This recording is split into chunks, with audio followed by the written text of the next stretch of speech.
Okay, so if you have a quadratic form or a quadratic equation and you're trying to find the x-intercepts, if you remember the x-intercepts are going to be, it can be 2 spots, it might be 1, it might be 0, but you're trying to figure out where it crosses the x-axis, and because it's on the x-axis, y equals 0, so you're always going to have that y spot be a 0 instead. And then we want to make sure that you remember that a is the number in front of x squared, not the x squared at all, but just the number in front. B is the number in front of x, and c is the constant.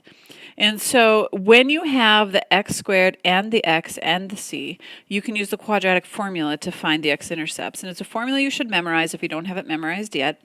And what it is it'll tell you exactly what x is, meaning the x-intercepts, by plugging this formula. It says negative b plus or minus the square root of b squared minus 4 times a times c all over 2 times a.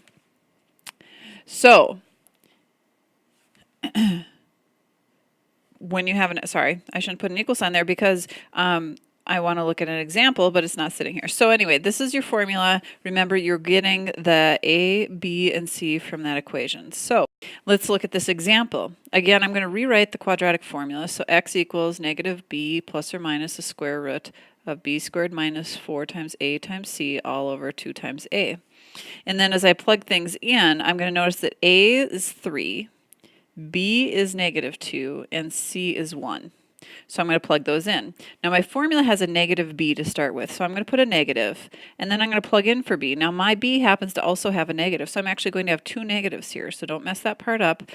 Pay very close attention to your negatives. Then I have the square root. Now b again is negative 2, so I'm going to square that. The negative is included in that, so I use a bubble.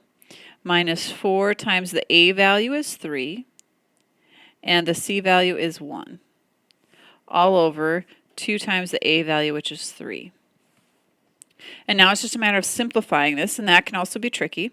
So at the very beginning, I have a negative and another negative. Those cancel out to be positive, so I've got a positive 2 plus or minus the square root. Then I'm going to take that negative 2 and I'm going to square it. That gives me a positive 4. Now I'm looking at these things, and I have a negative 4 times a positive 3 times a positive 1. I'm focusing on the negatives here. I only have one negative. That means it's going to be a minus. And so this way, even if you're using a calculator, which you often need to, I can ignore whether it's positive or negative on my calculator, and I could just take 4 times 3 times 1, because I've already figured out if it's positive or negative.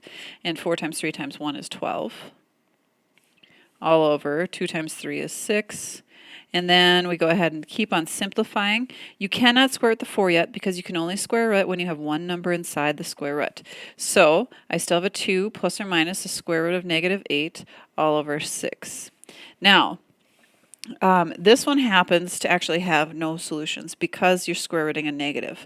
And remember, you can't square root a negative number, so we're going to say no solutions. But let's just pretend that we got down to where it said 2 plus or minus the square root of 8 over 2. Well, then we can do some simplifying. If this is a word problem, we'd actually just plug it in the calculator and figure it out.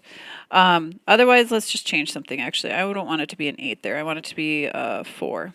I can keep on going. This would be 2 plus or minus 2 over 2. It's a lot of 2, sorry. And then I can split this up into 2 answers. I've got the plus version.